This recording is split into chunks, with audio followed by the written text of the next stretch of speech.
မိတ်ဆွေတို့ရေမင်္ဂလာပါဗျဒီနေ့ကျွန်တော်ပြန်လည်ပြီးမျှဝေပေးသွားမယ်အကြောင်းအရာကတော့ Facebook အသုံးပြုလာတာနဲ့အများပေါ့နော်ကျွန်တော်တို့ Facebook အကောင့်ဖွင့်ခဲ့တော့က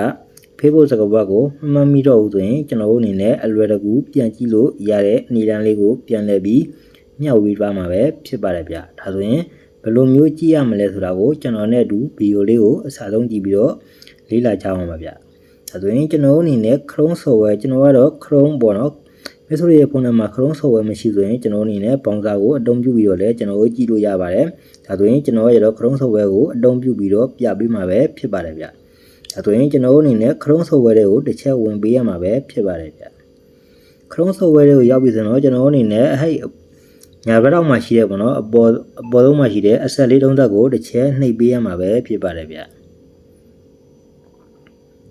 အဆက်လေးတုံးသက်ကိုနှိပ်ပြီးတော့ဆိုရင်ကျွန်တော်အနေနဲ့နည်းနည်းလေးအပေါ်ဆက်တင်ရမှာပဲဖြစ်ပါတယ်ဗျအပေါ်ဆက်တင်ပြီးတော့ဆိုတော့ကျွန်တော်အနေနဲ့ setting ဆိုတဲ့စာတန်းခလုတ်လေးကိုကျွန်တော်တို့တွေးရမှာပဲဖြစ်ပါတယ်ဗျ setting ဆိုတဲ့စာတန်းခလုတ်လေးကိုနှိပ်ပေးရမှာပဲဖြစ်ပါတယ်ဗျပြီးပြီဆိုရင်ကျွန်တော်အနေနဲ့အပေါ်ကိုနည်းနည်းလေးဆွတ်တင်လိုက်ပါမယ်ဆွတ်တင်လိုက်မယ်ဆိုရင်ဒီမှာဆိုရင် Google Password Manager ဆိုတဲ့ကျွန်တော်တို့စာတန်းလေးကိုတွေးရမှာပဲဖြစ်ပါတယ်ဗျဒါဆိုရင်ကျွန်တော်အနေနဲ့အဲ့ဒီစာတန်းလေးကိုတစ်ချက်နှိပ်ပေးရမှာပဲဖြစ်ပါတယ်ဗျဒီမှာဆိုရင်ကျွန်တော်တို့တွေအသုံးပြုခဲ့တဲ့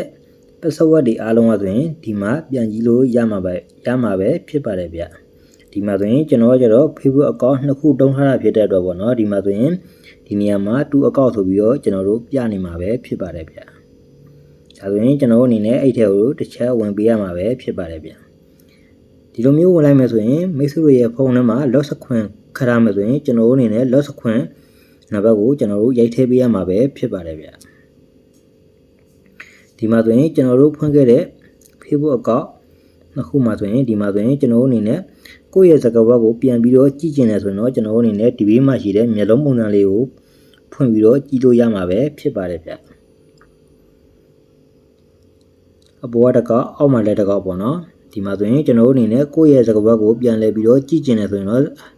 မျက်လုံးပုံစံလေးကိုနှိပ်ပြီးတော့ကြည့်ပေးရမှာပဲဖြစ်ပါတယ်ဗျဒါဆိုရင်မိတ်ဆွေများအားလုံးအဆင်ပြေကြပါစေဗျ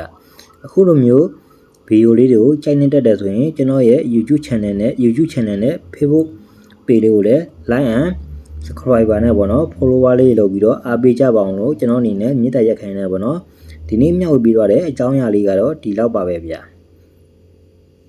မိတ်ဆွေများအားလုံးလည်းစိတ်ချမ်းသာခြင်းကိုယ်ကြီးကျန်းမာခြင်းနဲ့ပြည့်စုံကြပါစေလို့ကျွန်တော်အနေနဲ့ဆုမွန်ကောင်းတော်နဲ့ပေါ့နော်ဒီနေ့မျှဝေပြီးတော့တဲ့အကြောင်းအရာလေးကတော့ဒီလောက်ပါပဲ